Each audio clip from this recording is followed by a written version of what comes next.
Hello बच्चों, let us read this question.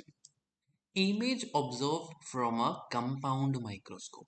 हमें already पता है एक कंपाउंड माइक्रोस्कोप का मतलब होता है कि उसके पास दो तरह के लेंसेज हैं जो आपका मैग्निफिकेशन का काम करते हैं, एक ऑब्जेक्टिव और एक आपका आईपीस। बहुत अच्छी बात है। Is found to have a diameter of 0.1 centimetre. Image basically आपको इमेज का साइज दिया है, तो इमेज साइज कितना है बेटा? 0.1 centimetre. The objective used is 100x। Objective कितना है? 100 गुना बड़ा कर सकता है ना। ऑब्जेक्टिव यूज इज 100x का मतलब कि वो 100 गुना बड़ा कर सकता है। Whereas eyepiece use is 15x, यानी वो 15 गुना बड़ा कर सकता है। What is the original size of the organism? पूछ लिया गया है कि ओरिजिनल साइज क्या है। ठीक है, चलो। टोटल मैग्निफिकेशन क्या होता है? किसी भी माइक्रोस्कोप में जो हम कंपाउंड टाइप का हो, उसमें टोटल मैग्निफिकेशन होता है ऑब्जेक्टिव का मैग्निफिकेशन मल्टीप्लाइड बाय आईपीस का मैग्निफिकेशन।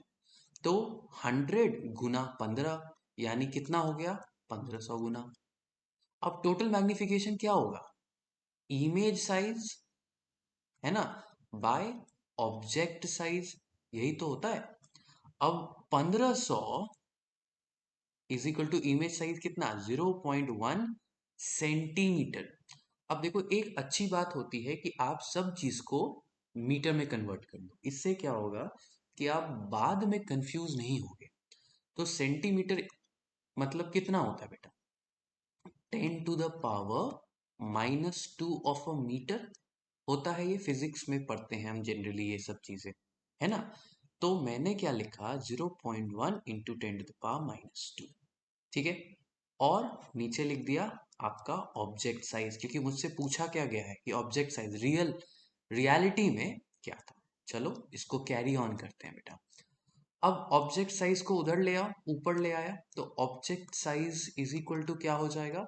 0.1 into 10⁻² bye 15 into 10⁻²। अब आप बोलोगे सर आपने ऐसा क्यों लिखा? बेटा इससे ना हमारी कैलकुलेशन आसान हो जाती है, और अब मैं कलर चेंज कर रहा हूँ इसलिए ताकि आप कंफ्यूज ना हो, क्योंकि अब देखो सिर्फ मैथ्स है इस क्वेश्चन में। ठीक है, अब एक बात बताओ, 0.1 है आपका, उसको डिवाइड कर रहे हो आप 15 से। ठीक है, अब अगर आपका मैथ्स अच्छा है तो ये क्वेश्चन आपका थोड़ा अच्छे से सॉल्व हो जाएगा।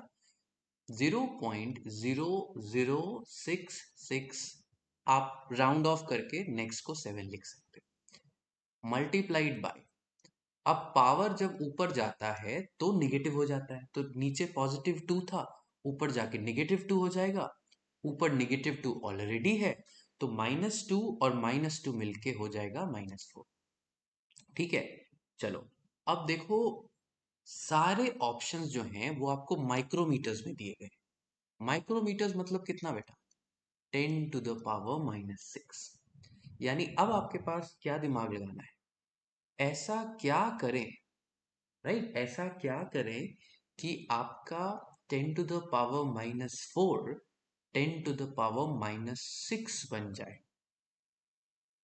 ठीक है, ऐसा क्या करें कि हमारा 10⁻⁻4 10⁻⁻6 बन जाए। डिवाइडिंग, है ना। अगर आपने दो जीरो और आपने इसको जंप करा दिया, ये आपका डेसिमल अभी इधर है, थोड़ा आपको यहाँ पे ध्यान रखना पड़ेगा। ठीक है, अगर आपने इस 0.0067 को जीरो, इसको यहां से जंप करा के यहां लाए, यहां से जंप करा के यहां लाए, तो 0.667 इंटू 10⁻⁻² लिख दिया होता। इस चीज को आपने ऐसे लिख दिया और फिर उसको वैसे ही छोड़ दिया। अब यहाँ पे ये कंफ्यूज मत होना कि मैंने नंबर चेंज किया, नहीं, मैंने बस डेसिमल को शिफ्ट किया है इसलिए, और डेसिमल को जितना शिफ्ट किया उतना यहाँ पे मल्टीप्लाई भी कर दिया। ठीक है, तो इससे क्या हुआ कि मैं टोटल बोल सकता हूं कि ये हो जाएगा 0. आप राउंड ऑफ करोगे तो 0.67 multiplied by 10⁻⁻6 of a metre, ये हो जाता है आपका माइक्रोमीटर, यानी 0.67 माइक्रोमीटर। ठीक है, अब आपको देखना है 0.67 माइक्रोमीटर कौन सा ऑप्शन है, बी, राइट। तो आप समझ गए ये कैसे करना है, right. Hence the final answer is B. Hope this helped you. All the best.